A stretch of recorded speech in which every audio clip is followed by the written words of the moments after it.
Every Thursday night for the past 6 months, I've driven the same cracked road to the same weathered blue house at the end of Maple Street, the kind of place that looked like it had once been loved, before time.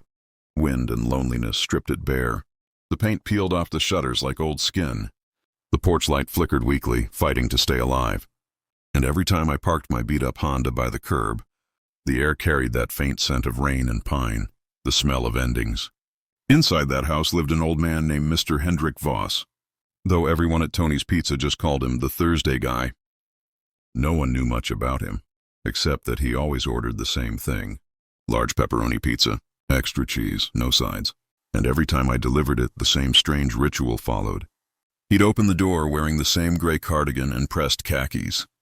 His white hair always combed back neatly. His posture straight like a man who still clung to discipline, even after life had long stopped rewarding him for it. He'd hand me exact change for the pizza, 17 or 50, and then, as if it were part of the order itself, he'd add exactly $47 on top. Not 45, not 50, always $47, crisp, new bills that looked like they'd just been printed. And then, before closing the door, he'd look me straight in the eye with this intensity that made the world go quiet. And he'd say, "Tell your mother I'm sorry." That was it, every time. He never smiled, never explained, never asked a thing about me. Just those 5 words: "Tell your mother I'm sorry." And the sound of the door clicking shut. The first time, I thought he had me confused with another driver. The second time, I laughed it off with Tony in the kitchen. But after the 10th Thursday, after 10 pizzas, 10 $47 tips, and 10 apologies, it stopped being funny. My mom, Judith, was a nurse at St. Helena's Hospital. She worked night shifts, double shifts, triple shifts, anything to keep us afloat. She never talked about my father. All I knew was that he died before I was born. When I was little, I used to imagine him as a soldier or a pilot or someone who'd done something heroic. Mom never corrected me, but she never encouraged it either. If I asked too many questions, she'd just say softly, "He's gone, honey. That's all that matters." So when this old man started apologizing to her through me, a stranger she'd never met, supposedly, something inside me twisted. I tried once to ask Mom if she knew anyone named Hendrik Voss. Her reaction was strange. She froze, hand tightening around her coffee mug, eyes losing their focus for a second before she said, "No, Tom, doesn't ring a bell." Then she changed the subject and left for her shift. That was 3 months ago, and still every Thursday night, I drove down Maple Street and heard the same haunting words. But last night broke the pattern, because when I showed up at the door, Mr. Voss didn't just hand me the usual envelope of money. His fingers trembled as he reached into his cardigan and pulled out something small. A photograph, edges yellowed and soft from time. He looked at it for a long time before handing it to me, and when I saw it, my chest went tight. It was a picture of a young woman, smiling, radiant, sitting beside a piano. I didn't need to guess who she was. It was my mother. For a few seconds, I couldn't move. The photograph felt heavier than it should have, like the paper itself carried something I wasn't ready to know. The old man's hands were trembling when he pressed it into my palm. His eyes, once sharp and searching, softened like glass fogged by time. "I kept it safe," he murmured, his voice thin but steady. "All these years." The photo showed my mother, younger, freer. Her hair was shorter, curling at her shoulders. Her smile wasn't the tired, forced one she wore after long shifts at the hospital. This one was bright, alive, and she was laughing at something off camera. Beside her sat a man at a piano. He was maybe in his mid-30s, with dark hair and long, graceful hands poised over the keys. His face was turned toward her. Not the camera, but even in that faded photo, I could see the tenderness in his eyes. That wasn't just some casual snapshot. That was a moment between two people who had once been everything to each other. The man at the piano looked familiar. Not because I'd ever seen him before, but because, somehow, he looked like me. Before I could speak, the old man whispered something I'll never forget. His voice cracked on the words, barely more than a breath. "Your mother named you after me, son." The world stopped. The photograph slipped from my hand, fluttering to the porch like a falling leaf. The pizza box followed, crashing to the ground, red sauce and melted cheese splattering across the concrete. But neither of us moved. He just stood there in the doorway, looking at me with eyes full of 30 years of loss. And I stood frozen, hearing the echo of his words again and again. Your mother named you after me, son. What are you saying? I finally stammered, my voice shaking. You knew my mother? He nodded slowly, tears pooling at the corners of his tired eyes. I didn't just know her, Tom. His lips quivered as he spoke. I loved her. More than I ever thought a man could love someone. I felt my throat tighten, 1,000 questions fighting to escape. But my mom said, she said my father died. She said... He cut me off with a quiet, pained smile. She wasn't wrong. The man she loved did die, in a way. My hands were cold. What do you mean? He took a shaky breath, looking past me like he was staring into a memory only he could see. 30 years ago, I was in a car accident. A drunk driver hit me head on. I was in a coma for months. When I woke up, I didn't remember who I was, or who she was. I didn't even know I had a son on the way. The wind blew softly between us, lifting the edges of the fallen photo. I went by another name for years, he continued. The doctor said my old life was gone, wiped clean. I moved away, tried to start over, but some things never let you go. Some things find their way back. He reached into his pocket and took out a folded note, yellowed and fragile. I found this last year in an old piano bench I'd kept since before the crash. Your mother's handwriting. It said, if you ever remember, come home. We'll be waiting. He paused, his chin trembling. That's when I started ordering those pizzas. I knew she'd never see me again, but I thought maybe my son would. I couldn't breathe. My vision blurred, and for a moment I thought I might pass out right there on the steps. All those nights, the $47 tips, the strange apologies, the haunted look in his eyes, they all slammed into me at once. You're my father, I whispered. He nodded, a single tear rolling down his wrinkled cheek. I am, Tom, and I've spent 30 years trying to remember your face. The porch light flickered again, once, twice, then went out completely. For the first time in my life, I saw him not as a customer or a stranger, but as a man who had lost everything, and somehow, through fate or guilt or grace, had found his way back to me. That night, I didn't go back to the pizza shop. I drove straight home, my hands shaking on the steering wheel. The old photograph sat on the passenger seat, edges fluttering under the air vent like it wanted to escape, like it didn't belong in this world anymore. When I stepped through the front door, the house was quiet except for the ticking of the old wall clock in the hallway. My mom was in the kitchen, still in her scrubs, a half-empty mug of coffee next to her. She looked up when she saw me, smiling faintly. You're home early, honey.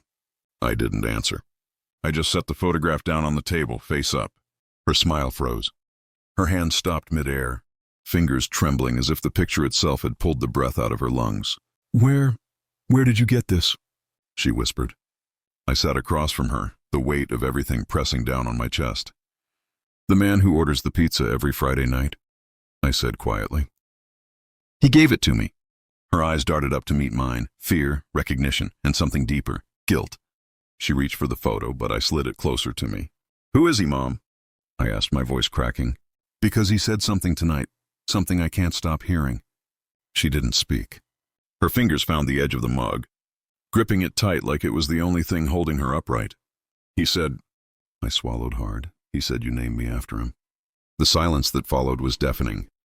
It wasn't just the absence of words. It was 30 years of secrets pressing against the walls of our small kitchen.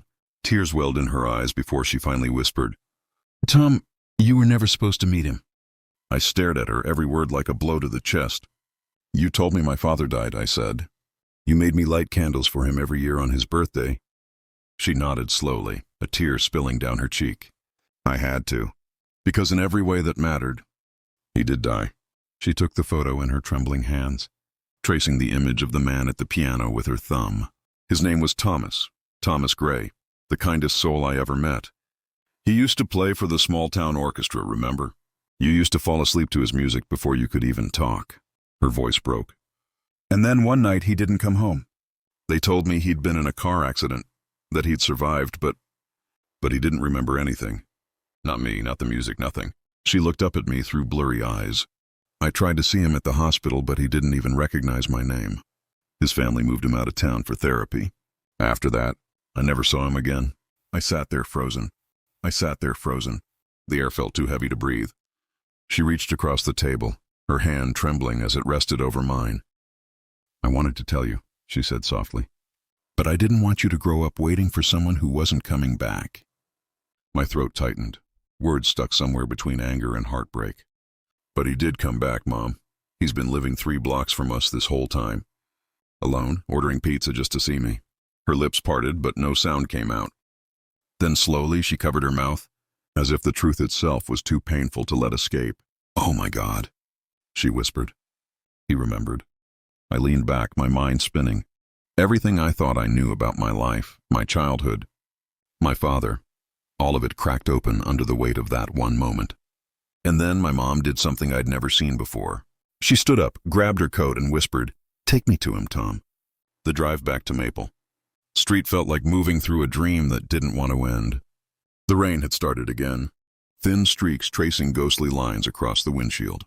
Mom sat in the passenger seat, her hands clasped tight in her lap, her knuckles pale as bone. Neither of us spoke. The only sound was the rhythmic squeak of the wipers and the low hum of the engine, struggling against the wind. When we turned the corner, the old blue house came into view. Its porch light glowed faintly through the drizzle, like a lonely heartbeat pulsing in the dark.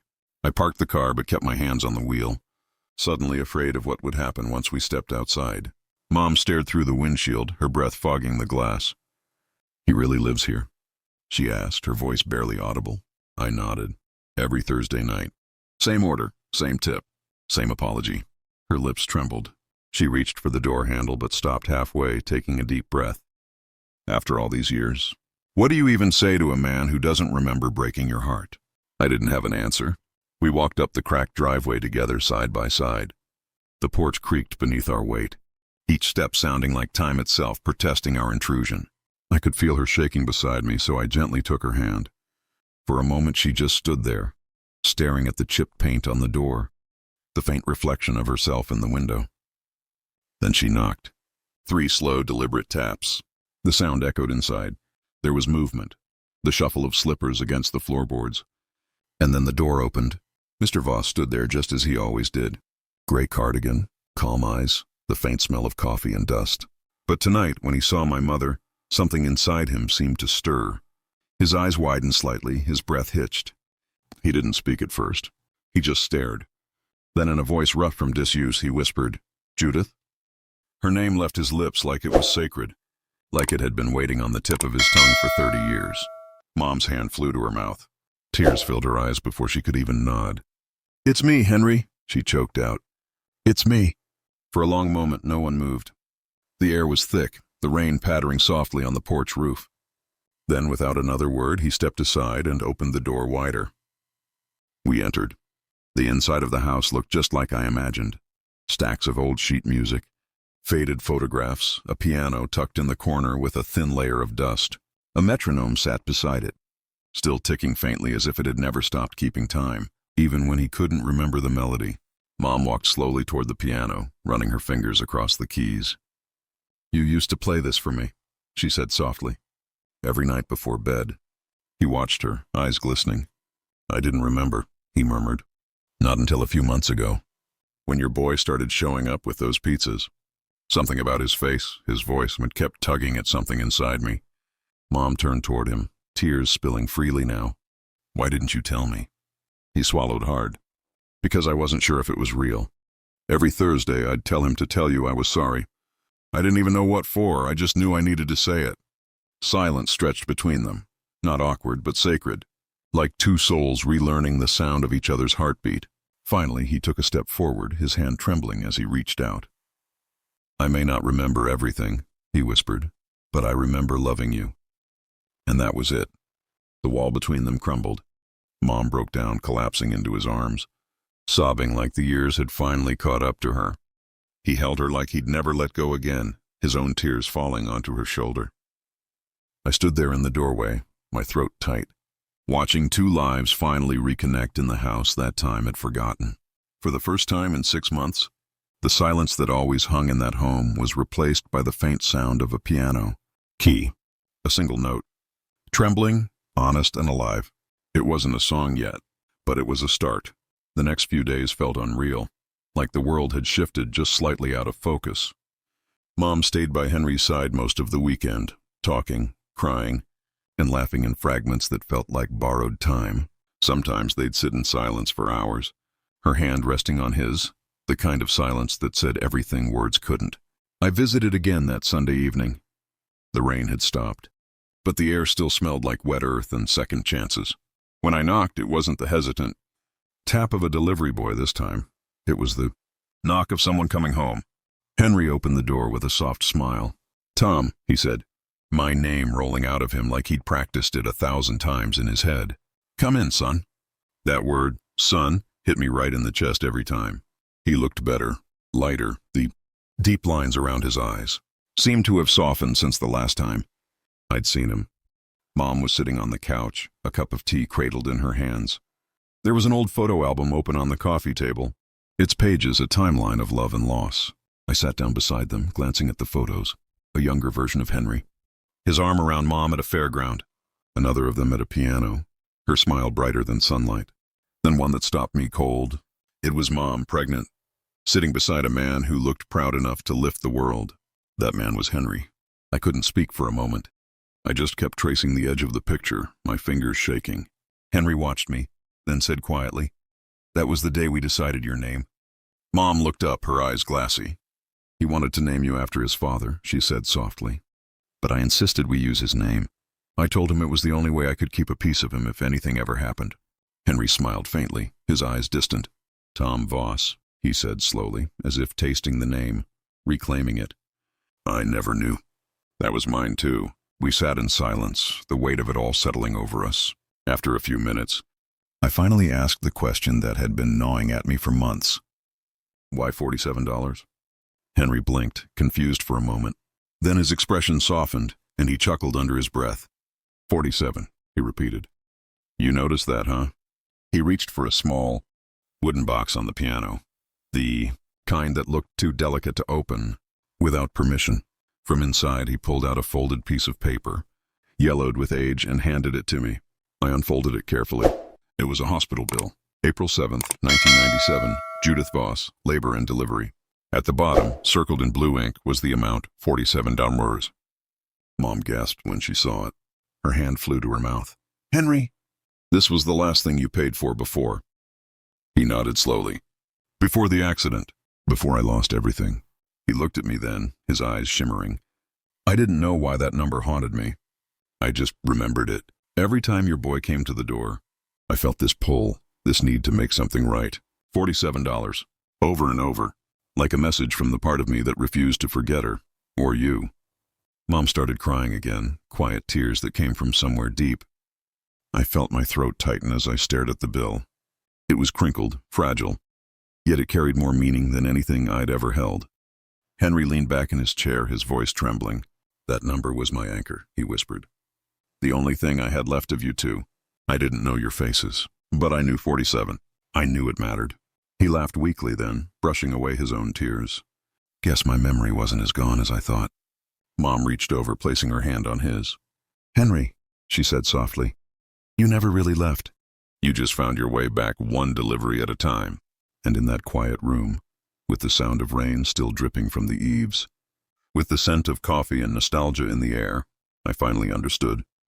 Those 6 months of pizza deliveries weren't just coincidence. They were breadcrumbs from a forgotten love leading me home.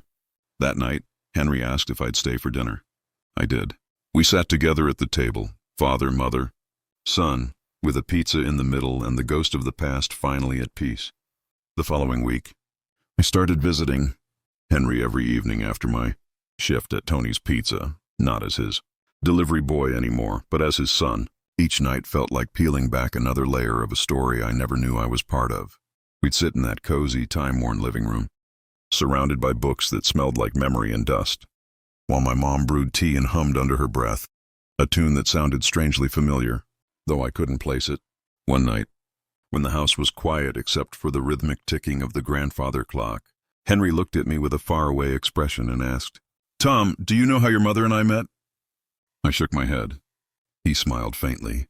"She used to work at a small diner near the music academy. I was a piano instructor back then, broke and constantly late on rent. every Friday after my evening classes. I'd go there and play the old upright piano they kept by the window, just for tips. She'd always bring me coffee, said. I played like I had a story trapped in my hands. Mom, sitting quietly nearby, looked up with a soft smile. And you did, she said. You played that same song every time. The one you wrote for your father after he passed. Henry's eyes shimmered. The April song. He looked down, hands trembling slightly. I could never remember why that melody haunted me all these years. It was there, in the back of my head, like a ghost whispering through the keys. He stood up slowly and walked to the corner of the room, where an old piano sat covered in a thin layer of dust. It looked tired, like it had been waiting decades for someone to touch it again. Henry lifted the lid, his fingers hovering above the keys. For a moment he hesitated, then pressed down. The first note was shaky, uneven. Then another. Then another. And suddenly the melody began to take shape.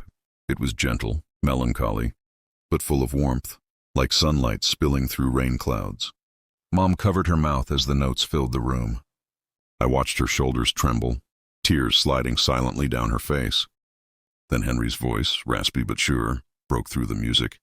I used to play this for her every night before bed, he said softly.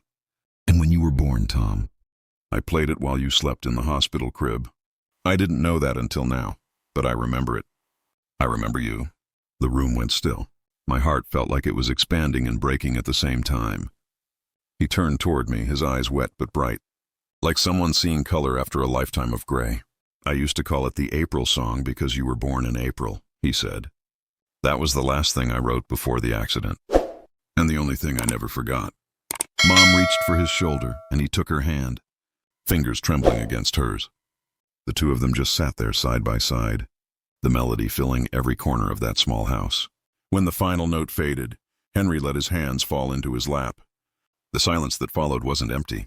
It was full of everything that had been lost and found again.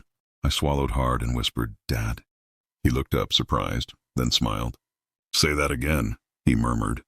Dad, I said louder this time. He closed his eyes. 2 tears rolled down his cheeks, but he was smiling, really smiling. I never thought I'd hear that again, he whispered. I sat beside him on the piano bench, my hand resting on the keys. He guided my fingers gently, showing me the melody note by note, as if passing on a sacred story from one generation to the next. For the first time, I wasn't just the kid who delivered pizza every Thursday night. I was a son learning the language of his father, one key at a time. And when we finished, Mom whispered, He never forgot your song. Tom, it just took him 30 years to remember why it mattered. Henry smiled softly and said, I guess love leaves echoes stronger than memory. It happened quietly, the way all endings do.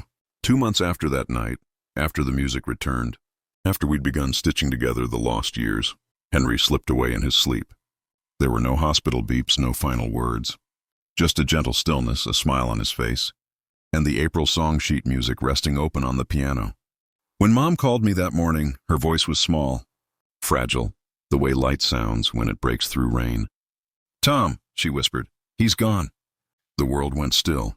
We buried him on a warm April afternoon, under a maple tree that bloomed the same week every year. The kind of tree that looked like it had been waiting just for him. Half the town showed up. People from the music academy, old neighbors who remembered him before the accident. Even Tony from the pizza shop closed early so we could all attend. Mom stood beside me the whole time, her hand in mine. Neither of us spoke. We didn't need to. After the ceremony, a lawyer approached us with a small envelope. Henry had left something behind. Inside was a letter written in his neat, looping handwriting. To Judith and Tom, if you're reading this, it means I've finally remembered everything that mattered, and forgotten everything that didn't. I don't have much to leave behind. But I wanted you to know this. I never stopped loving either of you. Even when memory failed, love didn't. It just took a different road home. Tom, I'm proud of you. You were the best thing I ever created, even if I didn't get to raise you. Judith, thank you for keeping my music alive in him. And for the last time, the final delivery. You'll find $47 under the piano lid. Use it not for bills, not for groceries, but to start again. Love always. Henry Voss. My hands trembled as I lifted the piano lid that night. Sure enough, tucked inside a small envelope was a single crisp, $50 a bill and $3 missing. He'd kept the pattern, $47 always. Mom laughed through her tears. Even now he couldn't help himself, she said. That night we sat at the piano, the same one that had carried his memories through decades of silence. Mom placed her hands on the keys first, then nodded for me to join her. Together we played the April song, not as a duet between teacher and student, but between past and present, memory and forgiveness. As we played, I could almost feel him there. The old man in the gray cardigan, sitting in his chair, smiling that quiet smile that said, "You finally made it home." When the last note faded, Mom whispered, "He's really gone, isn't he?" I nodded. "Yeah, but he never really left either." The house was silent except for the faint hum of the piano strings. Then I noticed something, faint, almost invisible, scratched on the wood inside the piano lid. A message carved decades ago. April 7th, for the family I'll never forget. Mom traced it with her fingertip, tears spilling freely now. That's when it hit me. The $47 tips, the photo, the song, the deliveries, they weren't random at all. They were Henry's way of delivering his love back to us, one Thursday at a time. So every April 7th, Mom and I still order a large pepperoni pizza, just like he used to. We tip 47ers, no more no less. And as the delivery driver walks away, I always whisper the same words Henry said to me the night he changed everything. "Your mother named you after me, son." And for a moment, just a heartbeat, I can almost hear the April song playing again.